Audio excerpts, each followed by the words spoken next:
యోగాతో బరువు తగ్గటం సులభం కేవలం 21 రోజుల్లో.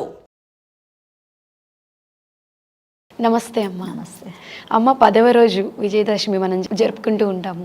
విజయదశమి రోజు ఏ పని స్టార్ట్ చేసినా కూడా లైఫ్లో సక్సెస్ జరుగుతుంది. ఆ రోజు పూజ చేయడం వల్ల దేవుడి నుంచి మనకి ప్రత్యేకమైనటువంటి బ్లెస్సింగ్స్ వస్తాయి అని కూడా చెప్తూ ఉంటారు. అసలు విజయదశమి గురించి మీరేం చెప్తారు? మనం గృహప్రవేశాలు చేసా, పెళ్ళిళ్ళు చేసా, ఉత్తరాయణంలో చేస్తామమ్మా. ఏ పెద్ద పనులు చేసా. కానీ ఇప్పుడు దక్షిణాయనం ఏదైనా చేయాలని చెప్పేసి అనుకుంటే విజయదశమి రోజు ముహూర్తం చూడాల్సిన పని లేదు. మనం ఇల్లు కట్టుకున్నా, గోడ పెట్టుకున్నా, పెళ్లి చేసుకున్నా, ఏది చేసా కూడా దీనికి ముహూర్తం పెట్టుకున్నా చూడాల్సిన పని లేదు. అంత గొప్పదనమాట. దశహార దసరా అంటే 10 రాత్రులు, 9 రాత్రులు సక్సెస్ఫుల్గా అయినాయి. 10వ రాత్రి అన్నమాట. ఈరోజు పూర్తిగా అమ్మవారు విజయాన్ని ఇచ్చి వెళ్ళిపోతుంది. ఎందుకంటే ఆమె విజయాన్ని పొందింది కనుక మళ్ళీ ఈ ఆదిపరాశక్తి అయినటువంటి ఆమె మహాకాళి, మహాలక్ష్మి, మహాసరస్వతి ఆమె యొక్క మూల రూపానికి మళ్ళీ వెళ్ళిపోతుంది. కాబట్టి ఆమె దీవెనలు ఇచ్చి వెళ్ళిపోతుంటది. తర్వాత శ్రీరామచంద్రుడు అడవులకు వెళ్ళిన తర్వాత అక్కడికి అరణ్యవాసం వెళ్ళి తిరిగి వచ్చినటువంటి రోజు ఇది అని చెప్పేసి చెప్తారు. ఆయన వస్తున్నటువంటి సమయంలో పాలపిట్ట ఎదురేగి ఆయనకు వెల్కమ్ చెప్పిందట, రామా రామా అని చెప్పేసి. అందుకని ఆ రోజు పాలపిట్టను చూస్తే చాలా మంచిది అని చెప్పేసి మనకు చెప్తుంటారు. తర్వాత పాలపిట్ట మన ఈ రాష్ట్రానికి పక్షిలాగా కూడా చెప్పేశారు. ఎందుకంటే పాలపిట్ట జాతి లేకుండా పోతున్నా, అసలు పాలపిట్ట ఏంటో తెలియదు అని చెప్పేసి. కొన్ని రకాల పక్షులు రేడియేషన్ వల్ల లేకుండా పోతుంది. అందుకని చెప్పేసి పాలపిట్టను చాలా జాగ్రత్తగా పెంచుతున్నారు. అదేవిధంగా ఈ పంచపాండవులు కూడా వాళ్ళు అజ్ఞాతవాసానికి వెళ్ళి మళ్ళీ గోగ్రహణ సమయంలో వాళ్ళ యొక్క ఆయుధాలు తీసుకొని వచ్చినటువంటి సమయం.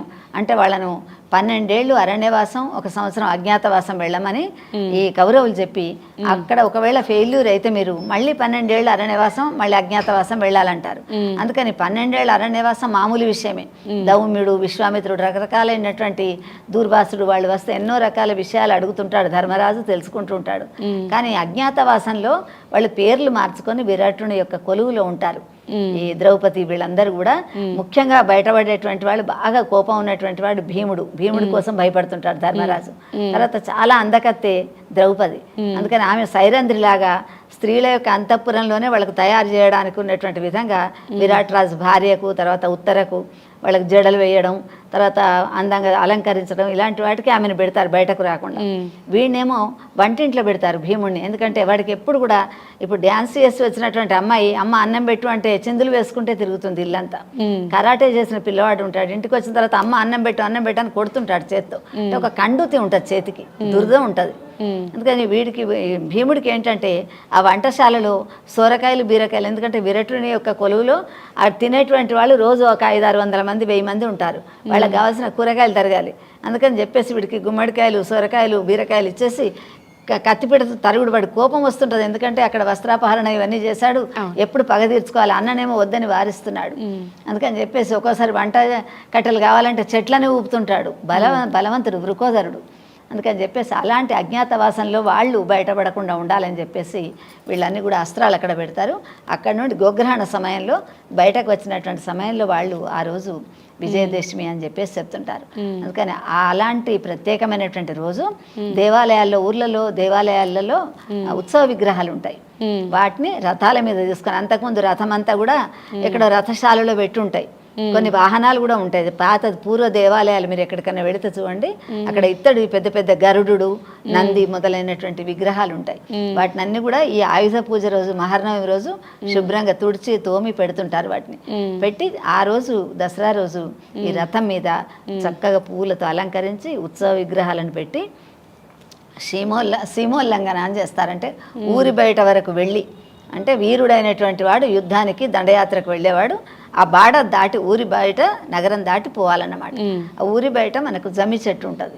ఆ జమ్మి చెట్టు దగ్గరికి వెళ్ళి శమి అయితే పాపం అని చెప్పేసి దానికి 3 ప్రదక్షిణాలు చేసి జమ్మి ఆకును తీసుకొని ప్రతి వాళ్ళ చేతులు, అంటే ఇగో పోవాలి మనుషులోనే, వాడి కాళ్ళు మొక్కుతానా, వాడికి దండం పెడతానా అనడానికి వీళ్ళు. మనకంటే పెద్దవాళ్ళు, గురువులు అంటే వృద్ధులు, పెద్దవాళ్ళు, అమ్మ నాన్నలు, పెద్ద నాన్నలు, పెద్దమ్మలు, అత్తయ్యలు ఎవరైనా ఉండరు, ఊర్లో ఉంటారు కదా, అక్కడ వాళ్ళందరికీ కూడా వెండి బంగారు అని చెప్పేసి చెప్తుంటారు. ఈ జమ్మి ఆకును తర్వాత బంగారు ఆకును తీసుకొని వెళ్ళి వాళ్ళ చేతికి పెట్టి వాళ్ళకి ఎప్పుడైతే మనం నమస్కరిస్తామో తల వంచినటువంటి సమయంలో వాళ్ళు దీవెనలు ఇస్తారు. దీర్ఘాయుష్మస్తు అని చెప్పేసి అంటే వీడికి ఏదైనా అకాల మృత్యు దోషాలు ఉంటే తొలగిపోతాయి అన్నమాట. అక్కడ విదురుణ్ణి కృష్ణుడిని విదురుడు అడుగుతాడు, ఏం కావాలయ్యా అని చెప్పేసి అంటే ఆ విదురుడు అంటాడు, నాకేం వద్దు, అక్కడ అక్షతాన్ విప్రహస్తేన మాతృహస్తేన భోజనం అని చెప్పేసి అంటాడు. నాకేం అక్కర్లేదు, అక్షతాన్ విప్రహస్తేన, పెద్దవాళ్ళు బ్రాహ్మణుల చేత అక్షంతలు వేయించుకుంటే నాకు అది చాలు. తర్వాత మాతృహస్తేన భోజనం, ఎప్పుడు నాకు టైం లేదు అని చెప్పేసి అంటారు చాలామంది. కానీ 6 నెలలకు ఒక్కసారన్నా తల్లి చేత భోజనం చేస్తే అది అమృతంతో సమానమట. అందుకని చెప్పేసి ఈ అందరికీ తల వంచి అందరి చేత ఆ పత్రి వేయించుకొని నమస్కారం చేస్తే అది ఆరోగ్యాలకు మంచిది అని చెప్పేసి అంటారు. ఇది దసరా యొక్క ప్రత్యేకత అన్నమాట. కానీ దసరా ఈ 10 రోజుల పండగ, 10 రోజులు కూడా చైతన్యంగా ఉత్సాహంగా జరిగిపోతుంటుంది. 10 రోజులు ఎలా జరిగిపోయాయి అని అనుకుంటాం. పువ్వులతో, చక్కటి ఆ పువ్వుల వాసనలతో, తర్వాత బంధుమిత్రులతో, తర్వాత రకరకాల నైవేద్యాలతో జరిగేటువంటిది ఈ పండగ. కాబట్టి దీన్ని దసరా పండగ చక్కగా అందరు చేసుకునేటువంటి పండగ. మొత్తం భారతదేశం అంతా కూడా చేసుకుంటారు అమ్మవారి యొక్క ఉత్సవాలు. అద్భుతంగా చేసుకునేటువంటిది మన భారతీయుల యొక్క సంస్కృతి సంప్రదాయాలు చాలా గొప్పవి. ఇప్పుడు మన పల్లెల్లో చేసుకునే బతుకమ్మే కాకుండా పట్టణాలకు వచ్చింది. పట్టణాల నుంచి దేశ విదేశాలకు కూడా వెళ్ళి అక్కడ కూడా బతుకమ్మలు చాలా అద్భుతంగా ఆడుతున్నారు. అందుకని ఇది ఒంటికి ఇంటికి చాలా మంచిది వ్యాయామం, చక్కటి వ్యాయామం. అమ్మ, దసరా అనగానే అసలు మనం ఎంతో చక్కగా అద్భుతంగా సెలబ్రేట్ చేసుకునే పండుగ. అటువంటి దసరా గురించి, బతుకమ్మ గురించి చాలా చక్కగా వివరించారు. ధన్యవాదాలు. సాధారణంగా మనం అంటే ఏ టాపిక్ చేసినా, ఏ గురువులతో మాట్లాడినా కూడా మనం ఏ పని చేసినా కూడా మన సంకల్ప బలం అనేది కరెక్ట్గా ఉంటే, ఖచ్చితంగా ఉంటే కనుక మనం అనుకున్నది నెరవేరుతుంది అంటూ ఉంటారు. అసలు ఏంటండి ఈ సంకల్ప బలం అంటే ఏంటి, ఎందుకు ఉండాలి అసలు ఈ సంకల్ప బలం, దాని గురించి మాట్లాడుకుందాం. నమస్తే అమ్మ. ఓం శ్రీ గురుభ్యో నమః. సంకల్పం, కల్పన అంటే ఏంటి? కల్పన అంటే యాక్టివిటీసా ఏమైనా? కల్పన అంటే విజువలైజేషన్. మనకి విజువలైజేషన్ని కల్పన అంటారు. Okay. Vision or visualisation, creative ఏదైనా ఆలోచించడం అట్లానా? కల్పన అంటే ఓకే, విజువలైజేషన్ అంటారు. క్రియేటివ్ థింకింగ్ ఆర్ కల్పన, క్రియేట్ చేయడం అనేది. ఓకే. సంకల్పన అంటే సా ప్లస్ కల్పన అంటే ఏంటి? సరైన కల్పన. ఓకే. వికల్పన అంటే వికల్పము అంటే సంకల్పము అంటే సరైన జీవితాన్ని క్రియేట్ చేసుకునేదానికి చేసే వాటిని సంకల్పాలు అంటారు. వికల్పాలు అంటే జీవితాన్ని నాశనం చేసే వాటిని వికల్పాలు అంటారు. మనము ఇప్పుడు ఆలోచిస్తూ ఉంటారు. ఒక ఆవిడ కూర్చొని ఆలోచించింది, మా ఆయన బయటికి వెళ్ళిండు, మా ఆయన బయటికి వెళ్ళిండు, వచ్చే లోపల బైక్ మీద నుంచి కింద పడితే వికల్పం, నెగిటివ్ ఆలోచనలు, వికల్పం, నెగిటివ్ ఆలోచన. అదే వచ్చేటప్పుడు హ్యాపీగా ఇంటికి తిరిగి వస్తున్నాడు, అనుకున్న పని సక్సెస్ అవి రావాలి అనుకుంటే సరైన సంకల్పం. అందుకే మనకు గుడికి వెళ్ళంగానే మనకేంటి సంకల్పం ఏం చెప్పాలి అంటారు. అంటే నిజంగా మనం ఇప్పుడు మీరే అన్నారు ఉదాహరణకి, ఆవిడ వాళ్ళ ఆయన అలా అనుకుంటే అలా జరిగింది, ఇలా అనుకుంటే ప్రతిదీ మనం అనుకున్నట్టుగా నిజంగా అలా జరుగుతుంది అంటారా? మన మాటకి అంత పవర్ ఉంటుంది? దానికి నేను క్లారిటీ ఇస్తా. మనం గుడికి వెళ్ళినప్పుడు ఏమంటాం? ఫస్ట్ అంటే సంకల్పం చెప్పండి, మీ గోత్రనామాలు చెప్పండి. పురోహితులు అడుగుతానా? ఆయన సంకల్పం మొదలు పెడతారు. ఎక్కడి నుంచి మనం వచ్చాము, ఎక్కడి నుంచి ఏ గుళ్ళో ఉన్నాం, ఏ ప్రదేశంలో ఉన్నాం, మనకి శ్రీశైలానికి ఎటువైపు ఉన్నాము, ఈశాన్య శ్రీశైలం ఆగ్నేయ దిగ్భాగే కృష్ణా కావేరియో మధ్యప్రదేశే మనకి సంకల్పం ఉంది. సో మనం ఏ ప్రాంతంలో నుంచి చేస్తున్నాం అనేది ముందర చెప్తాం. చెప్పిన తర్వాత మన ఫలాని గోత్రనామాల వాళ్ళు ఫలాని వాటి కోసం చేస్తున్నాము అనేది సంకల్పం యొక్క మీనింగ్. అదంతా మనం వివరించి చెప్పుకోవాలంటే అదే పెద్దది అవుతుంది. కాబట్టి ఆ సంకల్పంలో మనకేం జరుగుతుంది అంటే మనం ఫలాని దానికోసం చేస్తున్నామని పెట్టుకుంటాం. దాంట్లో ఏంటి, మన పూర్వీకులు సింపుల్గా చెప్పారు, ఆయువు మెయిన్, బతికుంటేనే కదా మిగిలిన ఆయువు, ఆరోగ్యము, ఐశ్వర్యము, ఈ 3 ఇంపార్టెంటే. ఆయు, ఆరోగ్యం, ఐశ్వర్యం. తర్వాత ధర్మ, అర్థ, కామ్య, మోక్ష. ధర్మ, అర్థ, కామ్య, మోక్ష. పుత్ర, పౌత్ర అంటే కొడుకులు, మనమళ్ళు. అర్థమైందా? ప్రతి ఒక్కడికి అవసరమే కదా. ఇట్లా అనేక విషయాలని మనకి అనేక కామ్యాలు, మనిషి జీవితంలో కావాల్సిన సరైన కామ్యాలన్నిటినీ సంకల్పంలో ఆల్రెడీ సెట్ చేసి పెట్టాలి మన వాళ్ళు ఎప్పుడో. ఓకే, సో దాన్ని మనము ఏం చేసుకుంటాం, వికల్పాలతో ఆటోమేటిక్గా మనం డిస్ట్రాయ్ చేసుకుంటూ ఉంటాం. సరైన కల్పన అంటే ఎట్లా ఉంటుంది అంటే, మనకి ఒక థాట్కి ఒక పవర్ ఉంటుంది, ఓ చిన్న పవర్. అంటే ఎట్లా ఉంటుంది అంటే, మనం ఒక కూర్చొని విజువలైజేషన్ చేసుకుంటూ, నాకు మంచి ఉద్యోగం రావాలి, నేను బాగా మంచి ఉద్యోగం తెచ్చుకున్నాను, నేను ఒక సాఫ్ట్వేర్ ఉద్యోగం, ఆ కంపెనీలోకి ఇంటర్వ్యూకి వెళ్ళాను, ఇంటర్వ్యూ బాగా క్వాలిఫై అయ్యాను, కంపెనీలో జాయిన్ అయ్యాను, ఆ కంపెనీ అట్మాస్ఫియర్ ఇలా ఉంటుంది, సో ఇంత శాలరీతో పనిచేస్తున్నాను అనే ఒక విజువలైజేషన్ రోజు కానీ ప్రాక్టీస్ చేస్తూ ఉంటే ఆటోమేటిక్గా అటువంటి వాస్తవం వాళ్ళ జీవితంలోకి క్రియేట్ అవుతూ ఉంటుంది. అటువంటి వాస్తవం వాళ్ళకి క్రియేట్ అవుతుంది. కాబట్టి అటువంటి వాస్తవం వాళ్ళకి క్రియేట్ అవ్వాలి అంటే వాళ్ళకి సరైన ఇమాజినేషన్ చేసుకోవాలి. అదే వాళ్ళు కూర్చుంటారు, అమ్మో ఇంటర్వ్యూలో నన్ను ఏం క్వశ్చన్లు అడుగుతారో, నా రాని అడుగుతారేమో, అయిపోయింది వికల్పం. అర్థమైందా? ఆటోమేటిక్గా ఆ సాఫ్ట్వేర్లో 100 మంది ఉద్యోగాలు పోయినాయి అనుకోండి, అర్థమైందా? అవుతుంది. ఇప్పుడు మీకు కొన్ని ఇన్సిడెంట్స్లో చూడండి, ఒక బిల్డింగ్ ఉన్నట్టుండి భూకంపంతో కూడింది, దాదాపులో ఒక 100 మంది చనిపోయారు అనుకుందాం. దాంట్లో 5-6 కింద ఉండి ఒక 3-4 రోజుల తర్వాత తవ్వకాల్లో బయటకు వచ్చి బతికిన వాళ్ళు మీరు గమనించాను. వాళ్ళకి ఎంత దృఢ సంకల్పం ఉంటే నేను బతుకుతానని అంతసేపు వాళ్ళు బిగబట్టుకొని ఉన్నారు. అంటే సంకల్పమే ఎందుకు అనుకోవాలి, వాళ్ళ ఆయుష్ ఎక్కువ ఉండి ఉండొచ్చేమో అనుకోవచ్చు మెంటల్గా వాళ్ళకి అంత క్యాపబుల్ లేకపోతే అది జరగదు. ఓకే, అంటే ఆయుర్దాయం అనేది ఒక ఫ్యాక్టర్ అయితే, ఇంకోటి వాళ్ళకి అంత దృఢ సంకల్పం, ఏదో హెల్ప్ అందుతుంది అనే కాన్సెప్ట్ చివరి మినిట్ వరకు వెయిట్ చేసే సామర్థ్యం, విశ్వాసం కోల్పోకుండా ఉంటుంది. మొన్న ఇండియా పాకిస్తాన్ మ్యాచ్ లాగా చివరి మినిట్ వరకు కోహ్లీ చేసిన మ్యాజిక్, చివరిలో ఆ నోబాల్ అవ్వటం చూడండి లాస్ట్ ఓవర్లో. సో అది భారతీయుల దృఢ సంకల్పం. సో ఇట్లా ఒక సంకల్ప శక్తి అనేది మనిషికి సరైన క్రియేటివ్ థాట్స్తో మనం వెళ్ళాలి అంటే మనకు క్రియేటివ్ బుద్ధి ఉండాలి. క్రియేటివ్ బుద్ధి ఉండాలి అంటే క్రియేటివ్ వివేకం ఉండాలి.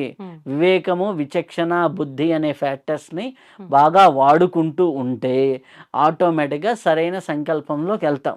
మీరు చెప్పింది వాస్తవం అండి. కాకపోతే పెద్దవాళ్ళే ఒక మాట కూడా చెప్తూ ఉంటారు, అంటే నేను కూడా ఈ మాట చాలాసార్లు విన్నా, ఎప్పుడైనా మనం కీడెంచి మేలెంచితే మనకు అది ఏం జరిగినా కూడా అంత ఎక్కువగా మనం ఎఫెక్ట్ అవ్వము. అంటే ముందుగానే ఇలా జరుగుతుందేమో అనుకుంటే అది పాజిటివ్గా జరిగిందంటే ఎక్కువ హ్యాపీనెస్.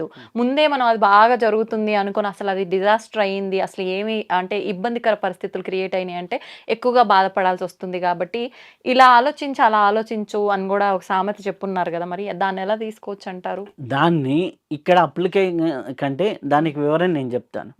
ఎలా అంటే, మీరు ఇప్పుడు ఒక విషయం ఉంది, ఒకటి ఉంది, ఇది ప్రాక్టికల్గా గ్రౌండ్ రియాలిటీలో చూద్దాం. అంటే ఇప్పుడు మనకి ఎవడన్నా ఒక వ్యక్తి పోయి ఎక్కడన్నా ఇల్లు కొన్నాడు, ఇల్లు కొంటే ఒకవేళ రేట్లు తగ్గితే ఎంత తగ్గొచ్చు అనే క్యాలిక్యులేషన్, మహా అయితే ఒక 5 లక్షలు, ఓకే, ఒక 5 లక్షలు తగ్గొచ్చు. పెరిగితే ఎంత పెరగవచ్చు, ఒక 20 లక్షలు పెరగవచ్చు. ఓకే, 20లో 5, 10 పెరగవచ్చు. లేదు వరస్ట్ కేసు అయినా ఒక 5-6 లక్షల కంటే తగ్గదు. ఓకే, ఇప్పుడు హైదరాబాద్ సెంటర్లో ఎక్కడ ఇల్లు కొన్నా హైడ్రా పరిధిలో లేకుండా ఉంటే అది మటుకు హ్యాపీగా రేటు వాల్యూ పెరుగుతుంది. నువ్వు అదే ఇది ఏదో కీడించి మేలించినట్టుగా నువ్వు ఓవర్ ఎక్స్పెక్టేషన్తో పోయి, ఇది ఏదో గవర్నమెంట్ ల్యాండ్, అక్కడ బిల్డింగ్ కట్టారు, తక్కువ కాస్ట్కి వస్తుంది, ఇది ఎక్కువ మిగులుతుందని ఓవర్ ఎక్స్పెక్టేషన్తో పోయి కొన్నావు అనుకోండి, అది ప్రాక్టికల్ ఓరియంటెడ్ రిజల్ట్స్ లేకుండా ఊహాగానాలతో చేసే పనుల్ని ఎప్పుడైనా దెబ్బలే. సంకల్పం ఎక్కడ అప్లై అవుతుందంటే, నువ్వు చేసే పనికి నీకు సరైన విజువలైజేషన్, సరైన ఇది కాని ఉంటే, సంకల్పం కాని ఉంటే ఒక 10-20% ఎక్స్ట్రా రిజల్ట్స్ వస్తాయి. ఓకే, 10-20% ఎక్స్ట్రా రిజల్ట్స్ వస్తాయి. ఇప్పుడు ఎందుకు మనం కొద్దిగా ఒక పని మీద అటెన్షన్ పెట్టామనుకోండి, దృష్టి పెట్టామనుకోండి, మీరు ఆ దృష్టి పెట్టినప్పుడు అది ఎప్పుడైనా బెటర్మెంట్గానే అవుతుంది. ఇప్పుడు ఇంట్లో వంటలు చేసేవాళ్ళు మామూలుగా కంగారుగా టపటపట చేసి ఏదో కూర అయిపోతుంది. దృష్టి పెట్టి చేసిన రోజు కొద్దిగా టేస్ట్ ఎక్కువగా అవుతుంది. ఆ టేస్ట్ పెరిగింది చూసారా, అదే ఇంటర్వ్యూలోకి వచ్చేసరికి ఆ దృష్టి ఉంటే, ఆ విజువల్ అంటే ఇట్లా చెయ్యాలి అనే ఒక దృష్టి ఉంటే ఆటోమేటిక్గా ఆ పెర్ఫార్మెన్స్లో కొద్దిగా బెటర్మెంట్ వస్తుంది. అసలుకి నేను బీటెక్ చదివో లేకపోతే ఇంకోటి చదవకుండానో నేను సంకల్పం పెట్టుకుంటే అవుతుందా అంటే అవదు. అంటే అక్కడ మనం అర్హత ఉందా లేదా చూసుకోవాలి. అప్పుడే మనం దానిపై అర్హత, యోగ్యత, ప్రాప్తత ఇవన్నీ ఉండి దాని మీద నీ సంకల్పం అప్లై చేస్తే అది నీకేమవుతుంది, ఓ 20% 30% రిజల్ట్స్ వస్తుంది. ఓకే, మీకు మనము ఒక ఊరు నుంచి ఒక ఊరికి వెళ్ళాలి. ఫర్ ఎగ్జాంపుల్ ఇక్కడ నుంచి విజయవాడ వెళ్ళాలి హైదరాబాద్ నుంచి. మామూలుగా అయితే రోడ్డు మీద వెళ్తున్నావు, నీకు రూట్లు తెలుసు, ఒక్కోసారి ఏదన్నా ఉన్నా అడిగితే వెళ్తున్నావు. అదే నువ్వు జీపీఎస్ వాడావనుకోండి, జీపీఎస్ వాడితే ఈ రోడ్లో ట్రాఫిక్ ఉంది, డైవర్ట్ చేసుకొని వెళ్ళు. దానివల్ల బెనిఫిట్ ఏంటి అంటే నువ్వు చేరాల్సిన డెస్టినేషన్కి ఒక 1/2 అవర్ ముందర చేరుతావు.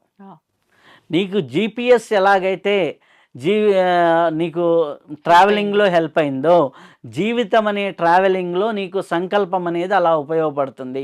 సరైన విజువలైజేషన్, సరైన ఇది నేను ఇక్కడికి వెళ్తాను అనే ఒక ఎయిమ్, గోల్ పాయింట్ పెట్టుకొని దాన్ని రోజు నువ్వు రీచ్ అయినట్టుగా విజువలైజేషన్ చేసుకుంటూ ఉంటే ఆటోమేటిక్గా నీకు క్రియేషన్ అనేది జరిగి ఆటోమేటిక్గా సృష్టిలో నీకు అన్నీ కూడా నీ జీవితంలోకి రావటం అనేది జరుగుతుంది. కాకపోతే ఏంటి, ఆ సరైన కల్పన ఎలా చేసుకోవాలి, సరైన విజువలైజేషన్ ఎలా చేసుకోవాలి అంటే సరైన ఆలోచనలు ఉంటే సరైన విజువలైజేషన్ వస్తుంది. సరైన ఆలోచనలు ఎలా పెంపొందించుకోవాలి, నువ్వు ఏదో ఒక సాధనా మార్గం, ధ్యానం చేస్తావా, మంత్రం చేస్తావా, కొద్దిగా స్పిరిచువల్గా ఉంటూ కొద్దిగా సాత్వికంగా ఉంటే ఆటోమేటిక్గా మీకు అన్నీ కూడా అంటే పాజిటివ్ దృక్పథంతో ముందుకెళ్తూ ఉంటారు, పాజిటివ్ దృక్పథంతో సక్సెస్ అవుతూ ఉంటారు. కాబట్టి సక్సెస్కి సరైన కల్పన అవసరం, సక్సెస్కి సంకల్పాలు ఎంతో అవసరం. నువ్వు ఏది చేయాలన్నా సంకల్పంతో కూడినటువంటి ఆలోచనలు చేసుకుంటూ సరైన ఆలోచనలతో సరైన విజయాలు వస్తాయి. అందుకని మనకు బుద్ధుడు రాసిన మీకు సూత్రాల్లో సరైన వాక్కు, సరైనటువంటి ఆలోచనలు, సరైన కోరికలు ఇవన్నీ సరి అనే పదం వాడతారనమాట. సో సరైనటువంటియా కాదా, సరైన మార్గమా కాదా, సరైన జీవితమా కాదా, సరైనటువంటి ఉద్యోగమా కాదా, సరి అనే పదాన్ని వాడుకుంటూ సరైనటువంటి ఆలోచనలు చేసుకుంటూ సరైన సంకల్పాలు చేసుకుంటూ ఉంటే జీవితంలోకి వస్తుంది. దీన్ని డిఫరెంట్ ఆస్పెక్ట్స్లో కూడా అప్లై చేయొచ్చు. ఒక మంచి భర్త రావాలంటే ఎట్లాంటి సంకల్పాలు పెట్టుకోవాలి, మంచి భార్య రావాలంటే ఎలాంటి సంకల్పాలు పెట్టుకోవాలి, మంచి ఉద్యోగం రావాలంటే ఎలాంటి సంకల్పాలు పెట్టుకోవాలి, అలాగే మంచి ఆర్థికంగా ఉన్నత అవ్వాలంటే ఎలా పెట్టుకోవాలి, సంతానానికి ఎలా పెట్టుకోవాలి, ఇదంతా చాలా పెద్ద ఆస్పెక్ట్స్ ఉంది, చాలా పెద్ద ఇది ఉంది. దాని గురించి మరొకసారి మాట్లాడుకుందాం. తప్పకుండా అండి, ధన్యవాదాలు. And for more videos, please subscribe to iDream. Please subscribe to iDream. Please subscribe iDream. And please subscribe to iDream. For more videos, subscribe to iDream. please like, share and subscribe to the channel. Congratulations, iDream. Subscribe to iDream. Subscribe to iDream. So subscribe to iDream Media. iDream ki iDream team andarki huge congratulations. Please subscribe iDream Media. Please subscribe to iDream. Subscribe iDream. Please subscribe to iDream. iDream అంటే నా కళల ఛానల్ను subscribe చేసుకున్న నోరు తిరుగుతలేదు, మీరైతే గంట గుర్తు కొట్టండి. For more such videos, please subscribe to iDream.